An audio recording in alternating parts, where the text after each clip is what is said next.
La dilatación es un efecto natural muy conocido y que ocurre cuando las dimensiones de los cuerpos aumentan en presencia de la elevación de la temperatura. Lo curioso de la dilatación es cuando este fenómeno ocurre después de cierto tiempo y que la temperatura vuelve a su estado original o normal. A continuación podemos ver los datos que el problema pide longitud final, que es lo que vamos a encontrar. Hemos elegido el acero porque el problema nos pide que son vías del ferrocarril. Lo único que debemos es sustituir nuestros datos en la fórmula final, que también se puede mostrar ahí. Antes de sustituir, debemos saber cuál es el valor de la diferencial de temperatura para poder meterla en la fórmula. Ahora, después de tener el resultado, vamos a sustituir en la fórmula final. Y aquí se puede ver el procedimiento y el resultado también. Hola, buenas tardes, mi nombre es Cristel y yo voy a hablar sobre la dilatación superficial. Para tener bien claro lo que es la dilatación superficial, debemos tener el concepto de lo que viene siendo la dilatación en sí. Entonces, la dilatación viene siendo el aumento de, puede ser de longitud, de largo, de ancho o de alto de un cuerpo físico, dado al aumento de la temperatura. Entonces, ya teniendo esto claro, la dilatación superficial viene siendo el aumento del área o de la superficie de un cuerpo físico dado al aumento de la temperatura. Bueno, ya teniendo esto claro, aquí voy a poner una tabla de las sustancias de dilatación superficial que nos puede servir para la resolución de algunos ejemplos.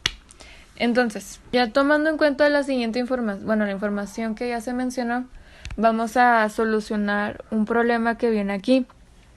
Y dice, en la escuela preparatoria, una ventana de vidrio tiene un área de 1.4 metros cuadrados. Si la temperatura está a 21 Celsius, ¿cuál será su área final al aumentar la temperatura a 35 Celsius? Bueno, siempre tenemos que tomar en cuenta los datos que nos están mencionando. Y sabemos que trata de una sustancia de vidrio, por lo cual debemos de considerar su coeficiente de dilatación superficial. Bueno, aquí también nos menciona que hay un área de 1.4 metros cuadrados y una variación de temperatura inicial de 21 Celsius hasta 35 Celsius. Entonces, aquí nos está pidiendo saber cuál es el área final. Y afortunadamente ya tenemos la variable despejada. Entonces, aquí está la fórmula. Y lo primero que tenemos que hacer es sustituir esos mismos datos con la fórmula, o sea, sustituir los datos de la fórmula. Una vez ya tenidos los datos sustituidos, vamos a hacer... Dilatación volumétrica es el incremento del volumen que experimenta el cuerpo al aumentar su temperatura.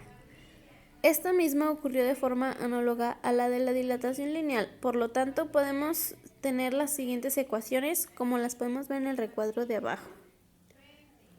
Aquí un ejemplo de un problema resuelto, el cual nos habla de un cubo metálico, y esta es su fórmula. La dilatación térmica es el proceso por el cual los cuerpos aumentan su volumen debido a su temperatura.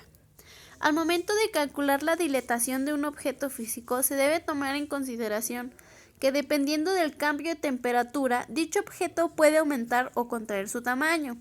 Algunos objetos no requieren de un cambio drástico de temperatura para modificar su tamaño, así que es probable que el valor arrojado por los cálculos sea promedio, como todo proceso.